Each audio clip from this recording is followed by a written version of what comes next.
감정의 치유 이 장의 앞 초반부에서 중반부까지 나누어 드렸고요. 오늘은 3장의 후반부를 나눌 것입니다. 이 3장 후반부의 내용은 크게 두 가지 소주제를 가지고 있어서 제가 내용을 두 가지로 요약해서 정리해 보았습니다. 첫 번째 3장 후반부의 내용은 치유인가 속임수인가입니다. 상처받은 사람들이 상처와 치유에 너무 몰입하다 보면 자칫 잘못된 길로 나아갈 수 있다는 경고의 내용을 적어두셨습니다. 내적 치유 또는 내면의 치유라는 말을 너무 쫓다 보면 명상이나 최면 또 초능력 같은 것들에 자신의 혼과 영을 내줄 수 있는 위험에 처할 수 있다는 것이죠. 그래서 아마 미국에서는 그런 것들이 좀 유행을 하나 봐요. 그래서 자기는 내적 치유라는 말보다는 감정의 치유라는 말을 일부러 사용하신다고 그렇게 적어두셨어요. 우리는 내적 치유하면 이제 교회가 더 익숙한데 아마 외국에서는 좀 그런 영적인 활동들을 다른 방법으로 좀 사용을 하시는 분들이 많은가 봐요. 그래서 그런 경고를 적어두셨고, 우리가 치유를 받고자 할 때 반드시 하나님께 집중을 해야 되는 것, 그것을 잊어서는 안 됩니다. 우리가 하나님께 감정적인 치유의 장으로 인도해 달라고 기도로 간구할 때 하나님께서 우리를 인도하신다는 것을 우리가 먼저 신뢰해야 합니다. 하나님만이 각 개인에 맞는 계획을 갖고 계시며 그것은 항상 성경과 일치해야 한다는 것도 잊어서는 안 됩니다. 하면서 목사님이 이제 자신이 치유받은 경험을 나누어 주셨어요. 자기도 자신의 삶으로 인해서 너무나 고통스러워하면서 하나님께 치유해달라고 날마다 이렇게 간구하고 있을 때였습니다. 그렇게 기도하던 어느 날 자신이 출석하던 교회에 어떤 여자분이 오셔서 간증을 하셨는데, 그분의 성장 배경과 경험이 자신의 성장 배경과 경험과 거의 일치해서 너무나 놀랐다고 해요. 그래서 함께 그 자리에서 간증을 들었던 남편이 그 간증하셨던 분이 그 주제에 대해서 쓴 책을 사서 한번 읽어보라 이렇게 자기에게 권유를 해주셨고, 또 자기가 그 책을 사서 그래서 읽었는데, 그 여자분의 삶 속에서 일어났던 몇 가지 사건들을 읽으면서 목사님은 이제 자신의 과거의 일들이 함께 회상되기 시작했다고 해요. 그러니까 뭔지 모르게 얽혀 있었던 아픔들이 그분의 이야기를 읽으면서 하나씩 되살아나서 성령님이 자신을 돕고자 하신다는 것을 그 책을 읽으면서 알아차렸고, 그것을 시작으로 자기 삶의 문제를 하나씩 해결해 나갈 수 있었다는 거죠. 이것은 다른 초능력이나 최면 같은 영적인 매개를 사용한 내면 치유 또는 내적 치유, 그런 것들과 현저하게 다른 것임을 반드시 알아야 한다는 것이에요. 누군가에 의해서 내 마음속에서 무엇인가를 불러내어지는 것, 그것이 아니라 바로 성령에 의해 주도되는 치유 과정이 얼마나 다른지를 보여주는 예입니다. 저는 그 내면 치유, 내적 치유가 뭐 초능력이다, 뭐 최면이다 이런 얘기를 하시는 걸 보면서 우리한테는 초능력, 최면이 얼마나 가까운지 모르겠어요. 근데 이제 저도 친구들 보면은 그 정신과 상담을 받으러 이제 이런 상처 때문에 가는 친구들 보면 최면은 많이 사용하는 것 같더라고요. 정신과 치료에서. 그러고 또 그 점 보러 가는 친구나 굿하는 친구도 있거든요. 근데 그런 이야기 들어보면은 우리는 좀 굿 같은 게 좀 가깝게 이해되려나 이런 생각을 해봤어요. 왜냐면 굿 같은 거 하면은 그 아픈 것 때문에, 마음이 아픈 것 때문에 굿 같은 거 하면 또 뭐 그 아픈 기억이 있는 사람들이 그 뭐 점쟁이나 이 굿하는 사람에게 빙의 된다거나 뭐 그렇게 해서 뭐 나타나고, 그래서 치료같이 이렇게 한다는 걸 제가 얼핏 들은 적이 있었거든요, 친구들 통해서. 그래서 아마 그런 것들을 경계하라는 얘기를 하시는 것 같아요. 여튼 하나님의 치유 방법은 뭔가를 인위적으로 불러내어서 그 느껴지는 무언가를 억지로 끄집어내어서 마주하게 하는 것이 아니라, 내가 가야 할 바를 성령께 구할 때 한 단계씩 인도하셔서 치유해 가신다는 거, 그게 다르다는 거예요. 인위적인 치유에 자기를 맡기면 아직 내가 대면할 준비가 되어 있지 않은 과거가 억지로 파헤쳐지거나 또는 그 순간을 돌이켜보도록 영향을 미쳐서 오히려 파괴적인 결과를 가져오기도 한다는 것이죠. 그래서 내가 치유를 받고자 하지만 내가 따르는 것이 누구이고 무엇인지에 늘 주의해야 합니다. 사람이라도 그렇다는 거예요. 사람이라도, 나를 치유해주고자 하는 어떤 친구나 사람일지라도 그렇다는 거예요. 말씀의 기초가 되어 있어야 하고, 하나님을 따르고 있음을 주의해야 하고, 치유라는 것에 집착해서 속지 않도록 내가 늘 기도해야 합니다. 그리고 감정적인 문제를 겪고 있을 때에는 감정의 증상만을 해결하려 하지 말고 그런 느낌을 갖게 만드는 문제의 근원을 파헤쳐야 한다는 것입니다. 이건 저희 목사님이 늘 해주시던 거죠. 지난번에 그 분노 다 들으셨는지 모르는데 저는 열심히 듣고 아주 재미있었는데 이게 목사님이 조이스 마이어 목사님도 같은 얘기를 하시는 거예요. 그 근원을 알아야 합니다. 자신의 예를 들어주셨어요. 자기가 감정적인 문제를 많이 지니고 있을 때 자기가 원하는 대로 일이 이루어지지 않으면 자기는 아주 자주 폭발하곤 했는데요. 발작을 일으키기도 했다. 분노의 발작을 일으키기도 했다. 이렇게 써놓으셨어요. 예를 들면 주방에서 평화롭게 일하고 있다가도 애들이 4명이잖아요. 아이들이 뒷문으로 들어와 문을 꽝 하고 닫으면 갑자기 화가 나서 펄펄 뛰며 아이들을 야단치곤 했고, 하나님께 도대체 이 애들은 뭐가 잘못된 겁니까? 라고 화내면서 묻곤 했다고 해요. 또 자기 속에는 깊이 이런 생각을 했었다고 해요. 다른 누군가가 그런 식으로 행동하지 않는 한 나는 결코 이런 식으로 반응하지 않았을 거야 라고 자신에 대해 오해하고 있었고요. 아이들 중 하나가 문을 열고 들어오다가 문지방에 걸려서 넘어지면 너 괜찮니? 라고 물어보기보다는 소리를 버럭 지르며 넌 도대체 왜 그러니? 좀 얌전하게 집으로 들어올 순 없니? 내가 꼭 이렇게 소리치면서 너에게 차분히 걷는 법을 가르쳐줘야 되니? 라고 소리를 질렀다는 거죠. 본인이 성경을 가르치고 있던 교회의 멤버였을 때 말이에요. 그래서 자신의 문제는 계속해서 자신의 감정을 다른 사람이나 다른 사건 탓으로 돌렸던 데 있었다고 해요. 근데 이제 자기가 이런 겉과 속이 다른 행동을 계속 하다 보면 교회에서와 자기 가정에서 그렇게 하면 자기가 이제 속이 계속 괴로운 거죠. 그러면서 교회 가서 늘 하나님께 하나님 도대체 저는 뭐가 잘못된 겁니까? 이렇게 물어봤다고 해요. 그렇게 묻곤 했는데 어느 날 주님께서 이 화가 나는 그 근원을 가르쳐 주기 시작했다고 해요. 기도가 쌓이면서 응답이 오기 시작한 얘기를 하시는 거예요. 그게 무엇이었냐면 바로 자신이 충분히 기도하고 있지 못하는 일에 대한 죄책감이 있었고, 그리고 과거에 일어난 일들에 대한 책임감으로 인한 죄책감이 또 있었다고 해요. 이 모든 죄책감이 자신을 압박하고 있다고 하나님께서 말씀해 주셨다고 해요.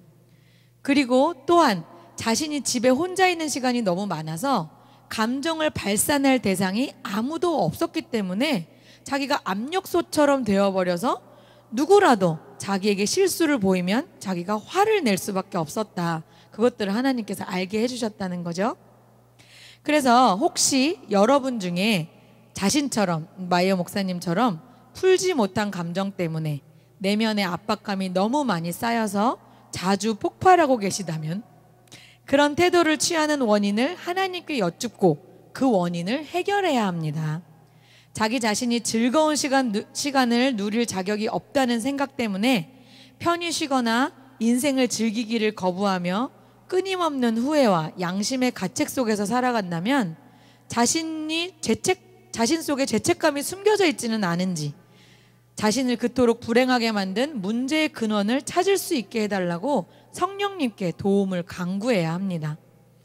성령님만이 당신을 도울 방법을 알고 계시기 때문입니다. 그래서 그 첫 번째 주제가 바로 다른 것에 속지 않고 성령님께 구해야 한다. 치유를 성령님께 구해야 한다는 것이었고요. 또 두 번째 주제를 제가 또 본 것은 자기 연민에 대한 주제를 또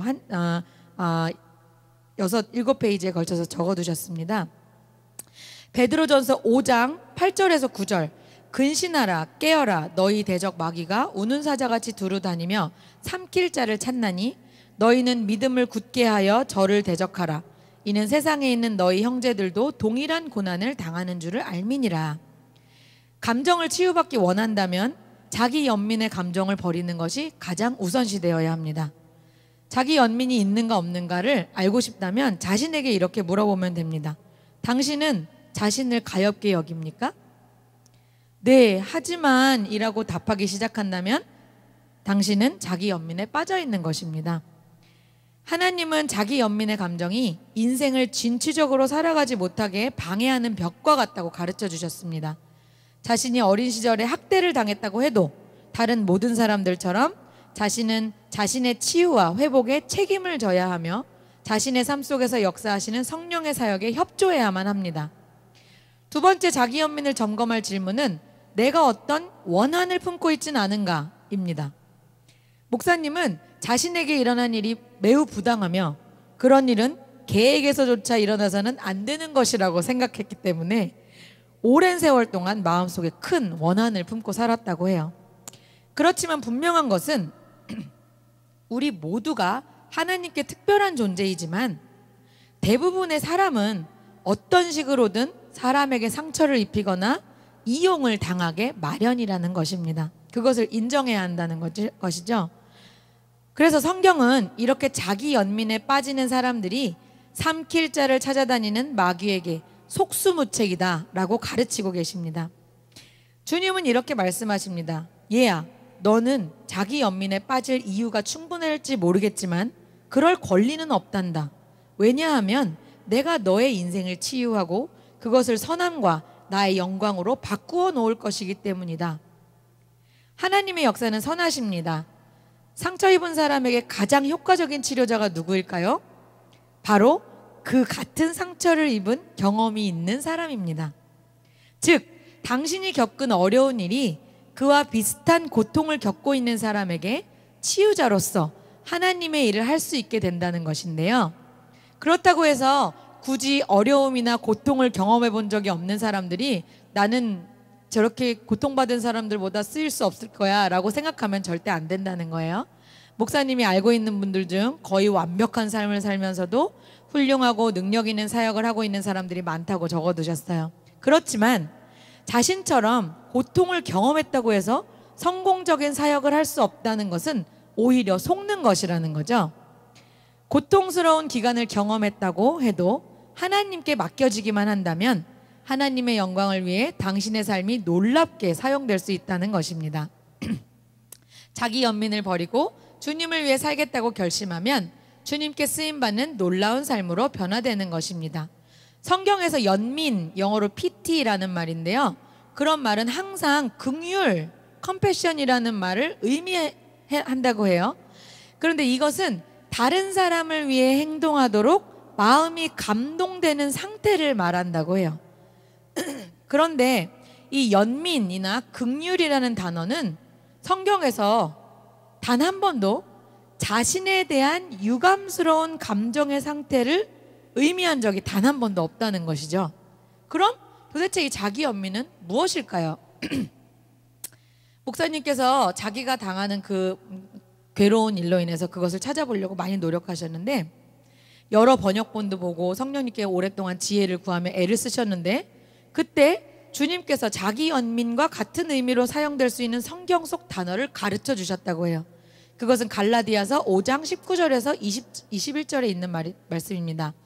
육체의 일은 현저하니 곧 음행과 더러운 것과 호색과 우상숭배와 술수와 원수를 맺는 것과 분쟁과 시기와 분냄과 당 짓는 것과 불리함과 이단과 투기와 술취함과 방탕함과 또 그와 같은 것들이라.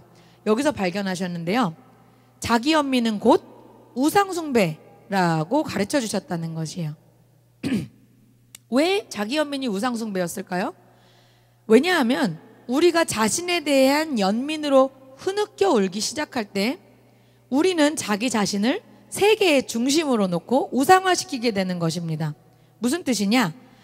내가 나 자신을 불쌍히 여기고 울기 시작하는 순간만큼은 우리가 자신을 모든 세상의 중심에 놓고 하나님이 창조하신 모든 것이 우리가 원하는 대로 움직여주지 않는다고 하며 괴로워하는 것이라는 거죠. 진정한 연민이나 동정은 다른 사람을 위해 행동하게 만들지만 자기를 연민하는 이 우상숭배 행동은 우리를 우울증이나 절망 속으로 몰아넣는다는 결과를 보여줍니다. 그래서 바울과 실라가 다른 사람들을 위해 선한 일을 하려다가 빌립보 감옥에 갇혔을 때 그들이 무엇을 했을까요? 낙담해서 불쌍한 우리들이라고 생각하며 하나님 전해봤자 이렇게 갇히네 하고 자기 연민에 빠지는 대신에 주 안에서 기뻐하며 찬양하기 시작했고 그것이 간수를 회개시켜 구원으로 인도할 수 있게 되었던 것을 기억해야 합니다. 이와 같이 우리가 시험과 문제에 부딪힐 때에도 우리에게는 여전히 선택의 길이 있음을 잊어서는 안 됩니다. 자기를 불쌍히 여기는 자기 연민에 빠지든지 아니면 고개를 들고 하나님이 바울과 실라에게 행하셨던 것처럼 우리를 승리로 이끌어 주시기를 기대하든지 선택은 언제까지나 우리 손에 있음을 우리가 기억해야 합니다. 사무엘상 12장 16절에서 23절에는 다윗이 자신의 죽은 아들을 위해 애곡하는 내용이 나오는데요. 제가 읽어드리겠습니다. 다윗이 그 아이를 위하여 하나님께 간구하는 내용이고요. 그 뒤에 시방은 죽었으니 어찌 금식하랴? 내가 다시 돌아오게 할 수 있느냐? 나는 저에게로 가려니와 저는 내게로 돌아오지 아니하리라. 다윗은 자식이 아플 때에는 아이를 살리기 위해 최선을 다했지만 아이가 죽은 지금은 더 이상 할 수 있는 것이 없다. 내 힘으로 바꿀 수 없는 일에 대해 내가 왜 한탄하며 앉아 울고 있어야 하는가 하고 털고 일어났다는 것이에요. 그래서 주님은 지금 우리가 이렇게 하기를 원하십니다. 과거에 일어난 일에 대해 한탄하는 것을 멈추고 아이고 내 인생은 참 불쌍하다 이렇게 한탄하기를 멈추고 오늘과 앞으로 남은 날들을 살아갈 결심을 하라고 하나님이 말씀하시는 것을 알아야 합니다. 우리 성도들이 해야 할 일은 자신이 바꿀 수 없는 일에 대해 자기 연민에 빠져서 더 이상 하나님이 주신 귀중한 시간을 허비하지 않겠다고 맹세하고 그 대신 한 번에 한 단계씩 하나님의 인도하심을 따르고 하나님이 나를 위해 준비해 놓으신 것을 기대하며 매일을 충실하게 살겠다고 다짐하는 것입니다. 여기까지 3장의 발표를 마치도록 하겠습니다. 감사합니다.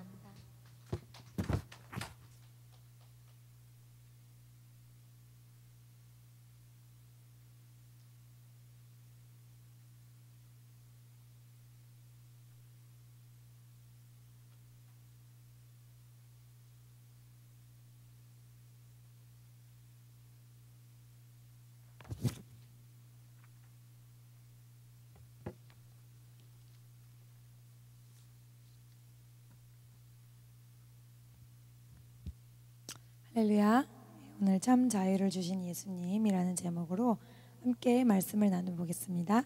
갈라디아서 5장 1절 말씀 함께 읽어보겠습니다. 그리스도께서 우리를 자유롭게 하시려고 자유를 주셨으니 그러므로 굳건하게 서서 다시는 종의 멍에를 매지 말라.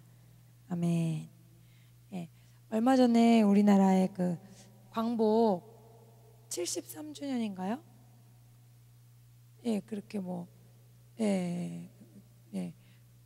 그렇게 됐다 그러는데 이제 그걸 경험하신 분들이 거의 다 없죠 이제는. 그래서 우리는 뭐 광복이 뭔지 잘 모르고 그러는데 우리가 어쨌든 남의 나라의 아래에 속박을 당하고 또 이제 어릴 때 제가 들어본 거에 의하면 할머니가 그러시는데 뭐 소뚜껑이나 숟가락도 뭐 전쟁 무기 만든다고 다 걷어가고 남자들은 일한다고 데려가고 여자들은 또 뭐 성적인 노예로 데려가고 뭐 음식은 제일 좋은 건 무조건 걷어간다 그러더라고요. 그래서 거의 먹을 게 없어가지고 나무 껍데기나 풀뿌리 같은 것들 먹고 살았다 뭐 그런 식으로 얘기하시던데 어쨌든 그런 괴로운 상황 속에서도 놀라운 거는 그때 우리나라에 선교사님들이 들어왔다는 거예요. 그래가지고 그 하나님이 우리나라에 보낸 선교사가 몇 명이라고요? 그때 우리 몇 달 전에 그 감독님이 오셔서 집회하셨을 때 그때 되게 은혜로웠죠. 우리나라가 어떤 나라인지 자세하게 설명해 주시는데 저도 몰랐던 내용 많이 알았거든요. 그 책을 조금 제가 다 읽지 못했는데 조금 읽었더니 그러니까 우리나라에 보낸 선교사만 전 세계에서 3,000명이래요. 3,000명. 3,000명이 거의 미국을 중심으로 여러 나라에서 왔었고 그리고 원래 우리보다 먼저 복음이 들어간 데가 인도나 일본 이런 데가 보통 4, 50년 먼저 들어갔었는데도 중국 이런 데도 근데 열매를 이렇게 많이 맺은 데는 우리나라라는 거죠. 우리나라는 지금 오히려 중국이나 인도 쪽으로 선교사를 보내잖아요. 근데 그분들은 지금 그 정도 수준이 안 된다는 거예요. 뭔가가 우리나라를 향한 하나님의 놀라운 뜻이 있으시다. 그리고 그때 우리가 일제 치하에 있을 때 선교사님들이 계속해서 우리에게 희망이 있다. 또 하나님은 너희와 함께한다. 꿈을 가져라. 너희 나라가 자유를 얻을 수 있다. 이렇게 살다가 끝이 아니다는 어떤 그런 어떤 그 사고방식의 전환, 건강한 의식, 또 소망 이런 걸 주셔가지고 우리가 결국에는 독립할 수 있게 됐다는 거죠. 그리고 수많은 우리나라의 어떤 지도자들, 별로 뭐 요즘에 평가가 안 좋은 분들도 있긴 하지만 그 중에 그래도 많은 지도자들을 배출하고 이런 것들이 다 선교사님들을 통해서 이루어진 거다. 그 중에도 가족이 왔는데 막 가족이 다 죽고 이런 분들도 많잖아요. 그러니까 우리가 이렇게 편안하게 예배 드리는 게 이게 보통 일이 아니다. 우리는 공짜지만 누군가의 핏값을 치르고 우리가 이렇게 자유롭게 예배할 수 있다는 것을 우리가 항상 기억하기 원합니다. 성경에서는 그때 우리나라가 막 자유를 얻게 됐을 때 얼마나 사람들이 기뻐했겠어요. 우리는 아직 좀 잘 실감이 안 나지만 성경에서는 우리 예수님이 우리를 나라에서의 자유가 아닌 존재의 자유를 이루어 주셨다 이렇게 말을 하고 있어요. 그래서 오늘 읽은 말씀에 우리를 자유롭게 하려고 예수님께서 자유를 주셨으니까 다시는 종이 되지 말라. 너는 이제 자유야 하고 나가라 그랬는데 전 다시 종이 좋아요 하고 들어오면은 말이 안 되잖아요. 예수님이 우리를 어떻게 어디에서 자유를 얻게 하셨는지 다시 한번 나누면서 은혜를 나누기 원합니다. 첫 번째로는 예수님께서 우리를 죄와 심판에서 자유하게 하셨어요. 그렇죠? 그래서 사람들은 우린 죄인이에요 이렇게 전도를 하기 시작하면은 전 별로 그렇게 나쁜 놈은 아니라고 그렇게 말해요. 그 생각 속에 무슨 생각이 있냐면 내가 행동으로 지은 죄 이게 내 죄라는 거예요. 그런데 지금 말씀을 읽어볼게요. 요한복음 16장 9절에 뭐라고 나와 있습니까? 죄에 대하여라 하면 그들이 나를 믿지 아니하며 내 행동으로 지은 죄가 나쁜 게 아니고요. 하나님을 믿지 않는 게 가장 악한 죄라는 거예요.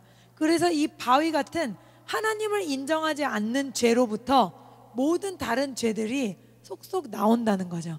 그래서 일반적으로 생각할 때 난 별로 사기친 게 없는데 나쁜 짓 한 게 없이 착하게 살았는데 그거는 오해라는 거예요. 하나님 보실 때 가장 큰 죄는 뭐다? 믿지 않는, 하나님을 인정하지 않는 죄. 왜 그럴까요? 하나님은 우리의 근원이시기 때문이에요. 우리 존재의 주인이시며 이사야 말씀에 뭐라 그러세요? 나는 모든 육체의 하나님이라. 사람들이 인정하든 인정하지 않든 나는 너희들의 주인이라는 거예요. 그런데 주인을 개도 알아보는데 주인은 개만도 못한 거잖아요. 하나님 감사한 거 모르고 하나님 인정하지 않는다는 게 사람의 수준이 아닌 거죠. 그러니까 그게 가장 큰 죄라는 거예요. 하나님 보시기에는. 우리도 보세요. 부모 은혜 모르는 사람 뭐라 그래요? 왜? 뭐만도 못한 놈이라 그러잖아요. 그런데 하물며 부모에게 우리를 넣어주신 하나님 그 존재의 근원이 뭐 필요 없어요. 어디 하나님이 있다 그래? 내 주먹을 믿지. 이거 자체가 뭐다? 가장 근원적인 죄다라는 거를 알아야 된다는 거예요. 그래서 사람은 되게 똑똑한 것 같고 힘 있는 거 건강하고 자기 일이 잘 풀릴 때는 내 힘으로 다 되는 것 같죠. 강한 것 같죠. 그렇지만은 어느 순간 아무것도 아닌 자기 자신을 발견한다는 거예요. 나는 어디서부터 왔고 어디로 가는지 알지 못하고 계속 뭐만 생각해요? 육신의 행복과 육신의 성취만 생각하는 동물 수준으로 내려버린다는 거죠. 동물은 혼과 육이 있죠. 사람에게만 영을 주셨다 그랬죠. 그래서 하나님의 영이 들어오든지 악한 영이 들어오든지 영이 들어갈 수 있는 건 사람밖에 없다 그랬잖아요. 근데 내가 영을 제치고 혼과 육으로만 산다면 내 수준을 스스로 어디로 내리는 거예요? 동물 수준으로 내리는 거죠. 그러니까 내가 육체의 욕심을 따라 육체의 즐거움을 따라 사는 인생은 뭐다? 동물 수준으로 스스로를 내려버리는 거라는 걸 알아야 돼요. 그래서 나를 믿지, 내가 이렇게 똑똑한데, 내가 이렇게 건강한데 이렇게 생각하는 사람을 하나님은 어떻게 보셔요? 불과 같다는 거예요. 말씀 읽어볼게요. 야고보서 4장 14절. 내일 일을 너희가 알지 못하는도다. 너희 생명이 무엇이냐? 너희는 잠깐 보이다 없어지는 안개니라. 난 너무 똑똑해. 난 대학을 나왔어. 난 유학을 했어. 우리 집엔 돈이 많아. 부모가 오래 사셨어.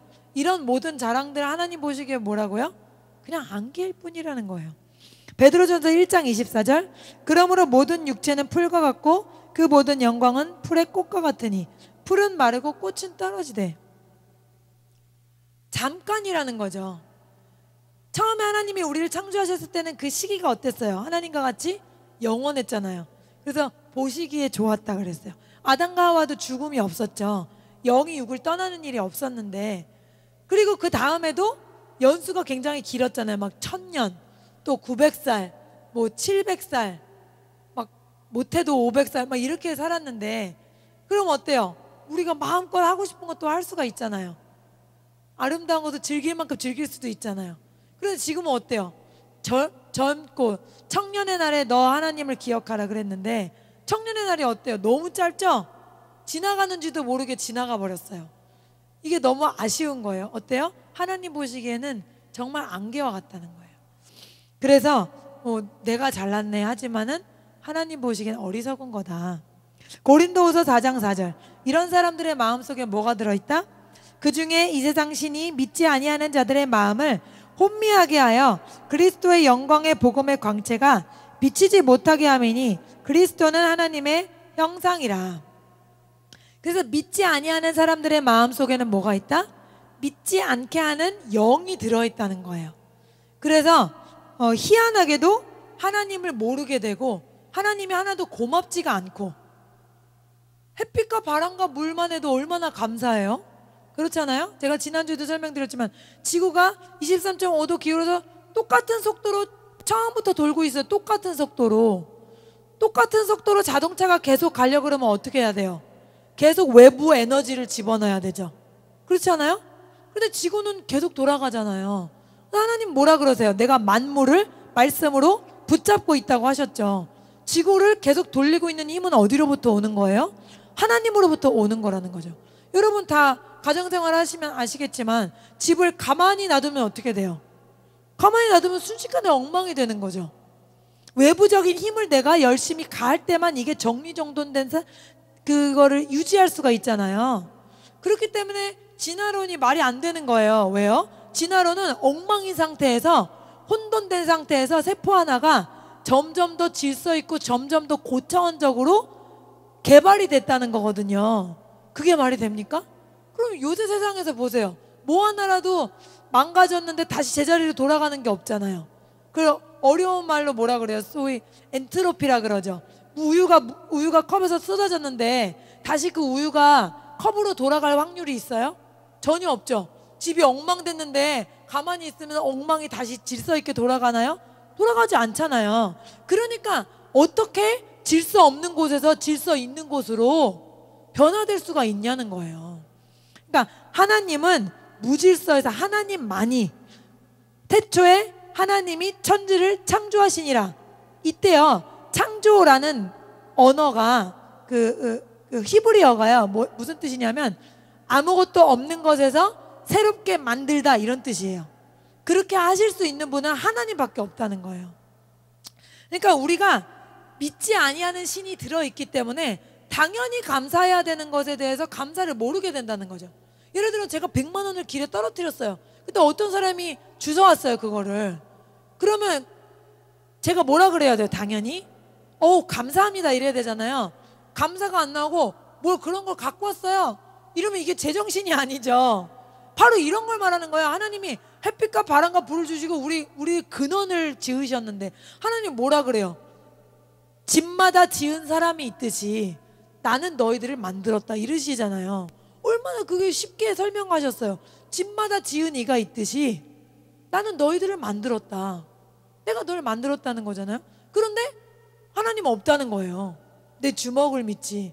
난 내 주먹을 믿어요. 저 얼마 전에도 그 얘기 또 들었어요. 제가 6학년 애들 새로 가르친다 그랬죠?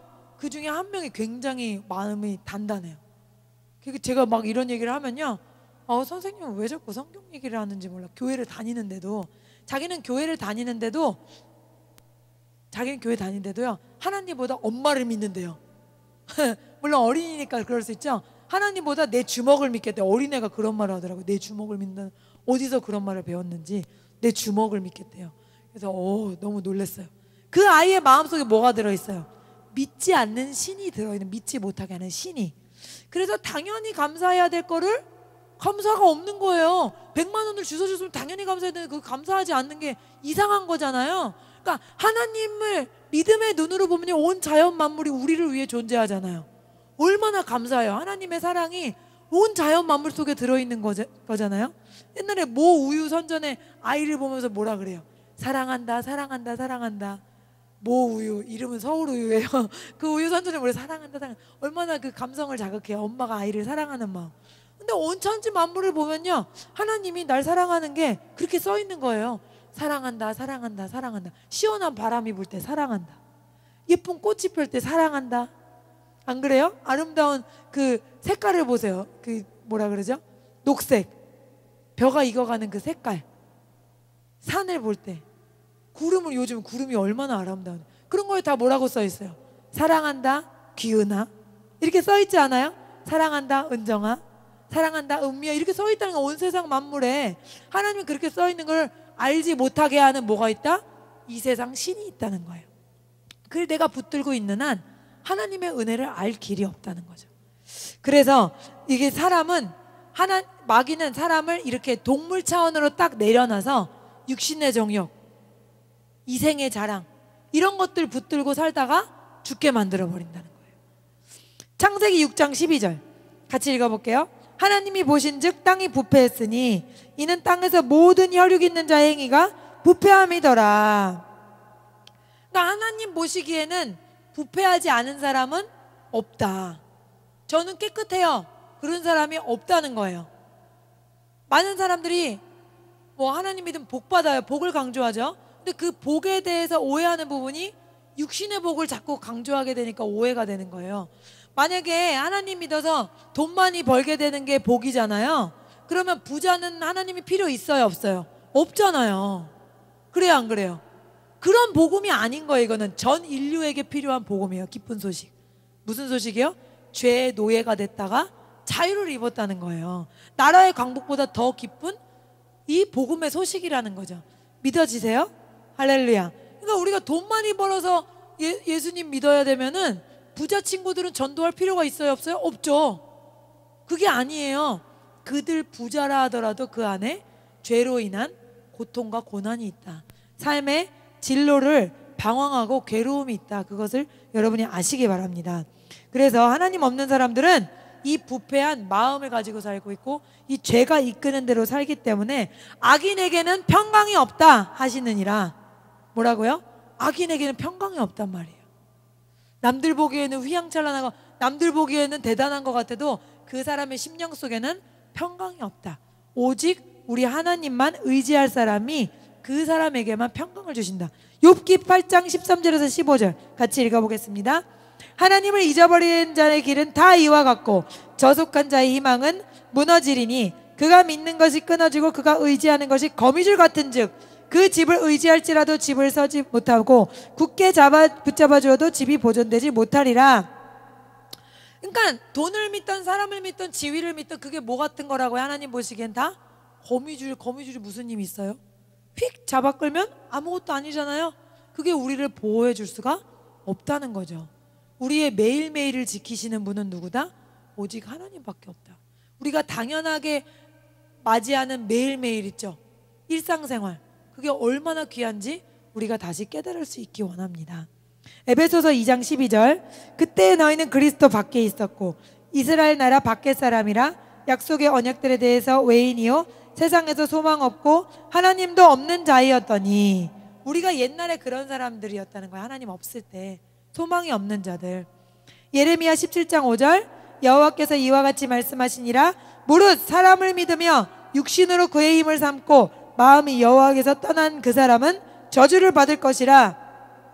사람 믿고 육신으로 자기 힘을 삼는 자는 하나님이 저주를 내리신다고 했어요. 그게 지금 왜 안 일어나요? 이미 심판을 받았다 그랬죠. 하나님으로부터 끊어졌으면 그 마음에 두려움과 공포가 가득하다는 거예요. 그게 이미 심판이고 죽어서 갈 심판도 이미 정해져 있잖아요. 그러니까 여러분이 잘 나가는 친구 하나도 부러워할 게 없다는 거예요. 이사야 1장 28절 그러나 패역한 자와 죄인은 함께 패망하고 여호와를 버린 자도 멸망할 것이라. 하나님께서 명백하게 하나님을 떠난 자들의 결말을 말씀해주고 계십니다.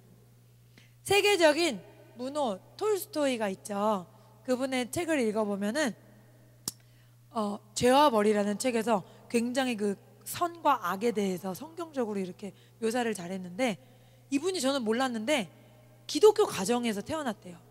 우리같이 모태신앙이었던 거예요. 근데 머리가 커가면서 하나님은 없다를 딱 해놓고, 인간이 이렇게 똑똑하고 유능한데 인간은 노력만 하면 완벽한 존재가 될 수 있고, 또 세상 사람들은 열심히만 하면 이 세상은 날마다 더 업그레이드가 되는 세상이 된다, 이렇게 생각을 했더라는 거예요. 그런데 어느 날 형이 갑자기 죽고 많은 죄수들이 뭐라 그러죠? 죽는 형벌 뭐라 그래? 사형을 당하는 그런 것들을 보게 되면서 인간은 어디로 가는 건가? 이거에 대해서 생각을 하기 시작했다라는 거예요. 그러던 중에 하나님 없이 사는 자기 인생에 평강이 없고 온갖 죄 가운데 빠져있는 자기 자신을 발견했다는 거예요. 마지막에 어떤 고백을 하냐면, 하나님 믿기 바로 전에 내가 짓지 않는 죄는 한 가지도 없다, 나는 흉악한 죄인이다라는 고백을 하게 됐다는 거예요. 그러면서 겸손한 마음으로 성경을 읽기 시작했는데, 거기에서 드디어 사람이 어디에서 왔으며 어디로 가는지에 대한 명확한 답을 얻게 됐다. 그러면서 참회록이라는 책에 뭐라 그랬냐면, 인간은 하나님 없이는 존재할 수가 없는 존재다라는 결말을 지었다는 거예요. 처음에는 인본주의에 빠져서 혼의 생각으로 내 지성과 내 의지와 내 능력으로 왜 아름답게 살지 못하겠냐, 왜 남보라는 듯 멋진 삶을 살지 못하겠냐, 이렇게 말하다가 결국엔 죄악의 구렁텅이에서 나올 수 없는 자기 자신을 보며 갑작스러운 죽음을 맞이하며, 형의 죽음을 맞이하며 나는 어떻게 되는 건가 고민하다가 결국엔 하나님 안에 진리를 발견하게 됐다는 거죠. 에베소서 2장 4절에서 5절, 긍휼이 풍성하신 하나님이 우리를 사랑하신 그 큰 사랑을 인하여 허물로 죽은 우리를 그리스도와 함께 살리셨고, 아멘. 갈라디아서 5장 1절, 그리스도께서 우리를 자유롭게 하시려고 자유를 주셨으니 그러므로 굳건하게 서서 다시는 종의 멍에 매지 말라. 그래서 우리가 완전한 죄에서 자유를 얻게 됐다는 거예요. 예전에는 죄를 그만지려고 해도 그만질 능력이 없다는 거죠. 그런데 이제는 하나님께서 나에게 능력을 주셔서 죄를 그만할 수 있는 능력을 공급하신다. 할렐루야. 그래서 우리가 다른 사람이 될 수 있다는 거예요. 비록 지금은 그 과정 중에 있기 때문에 옛날에 지었던 죄들의 어떤 습관들이 남아있을 수 있지만, 예수 그리스도를 의지하는 한 여러분은 완벽하게 깨끗하게 될 수가 있습니다. 아멘. 우리가 하나님이 우리의 아빠 되시고 온 우주 만물을 지배하시는 그분이 우리의 지지자가 되신다는 것을, 그것이 얼마나 놀랍고 얼마나 기쁜 소식이라는 것을 다시 한번 깨닫기 원합니다. 두 번째로, 예수님은 우리를 영적인 죽음에서 해방시키셨어요. 자유하게 하셨어요. 마태복음 6장 23절에 눈이 나쁘면 온몸이 어두울 것이니 그러므로 내게 있는 빛이 어두우면 그 어둠이 얼마나 더하겠느냐. 여러분, 눈이 아픈 적 있으시죠? 한 번이라도 눈이 아파본 적 있으세요? 눈이 아프면 어때요? 왠지 온몸이 다 피곤하고 아픈 것 같죠? 눈이 어두우면 온몸이 갈 바를 알지 못한다는 거예요. 그런데 우리는 영혼 육이 있는데 영의 눈이 원래는 떠져 있었죠. 그러다가 죄로 인해서 영의 눈이 감겨졌어요. 그러니까 장님이 됐죠. 원래 떠져 있을 때는 어땠어요? 하나님과 자유롭게 대화하고 산책하고 교제하는 사이였죠.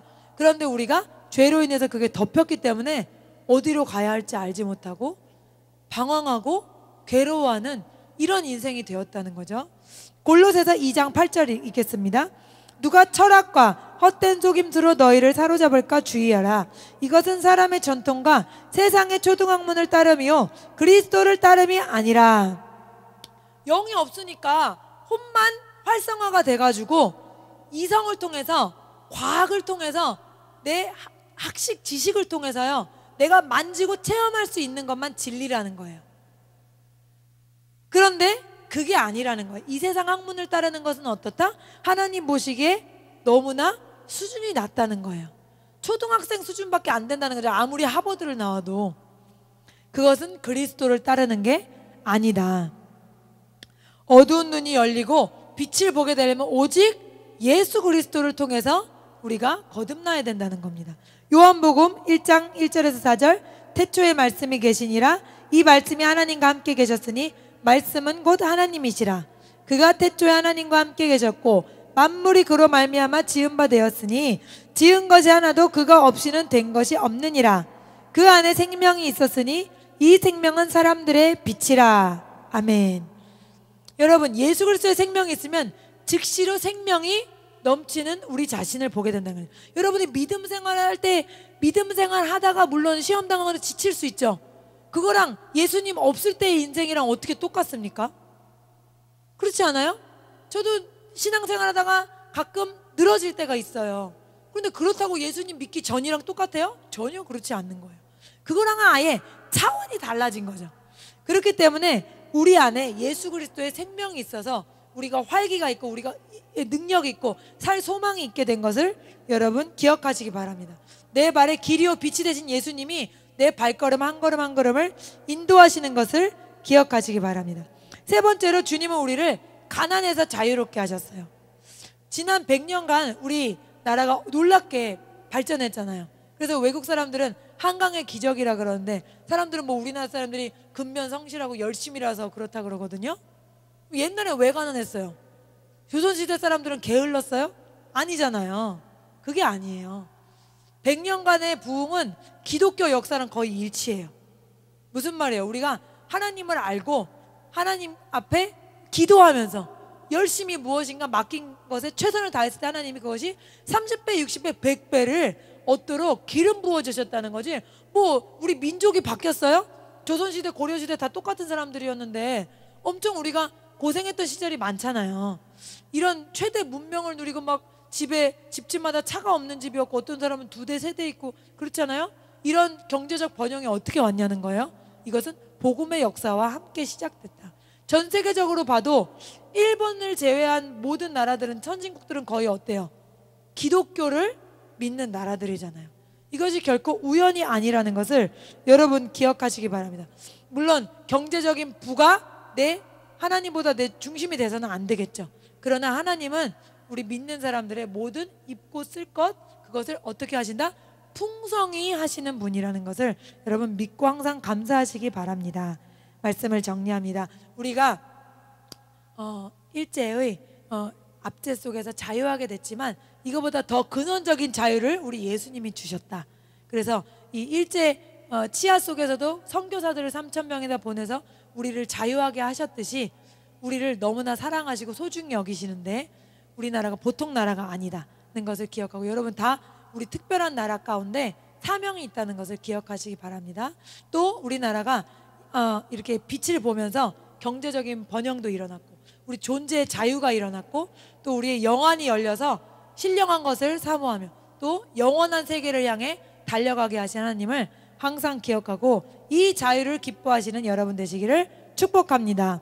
기도하겠습니다. 살아계신 하나님 감사합니다. 우리를 죄에서 자유하게 하신 주여, 우리가 존재가 바뀌고 새로워졌고 그것은 어떤 육신의 복과는 비교할 수 없는 차원의 것임을 깨닫게 하시니 감사드립니다. 주님, 하나님 없이 사는 자들은 그들이 잘난 것 같고 대단한 것 같지만 풀 같고 꽃과 같아서 언제 시들지 모르고, 주님, 거미줄 같은 것들을 의지하고 사는 사람들이라 언제 그들에게 저주가 임할지 알지 못합니다. 하나님, 그들을 불쌍히 여기는 마음을 우리에게 더하여 주시고 우리가 얼마나 예수 그리스도 안에 있는 것이 기쁘고 즐겁고 복된 것인지 하루하루 감사하며 사는 우리가 되도록 역사하여 주시옵소서. 우리와 함께 하신 주님을 찬양합니다. 예수님의 이름으로 기도했습니다. 아멘.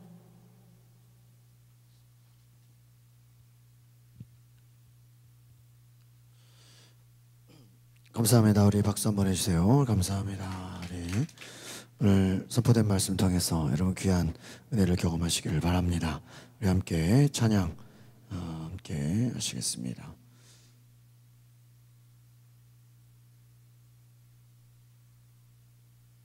영원한 생명의 주님, 오늘 가사를 생각하면서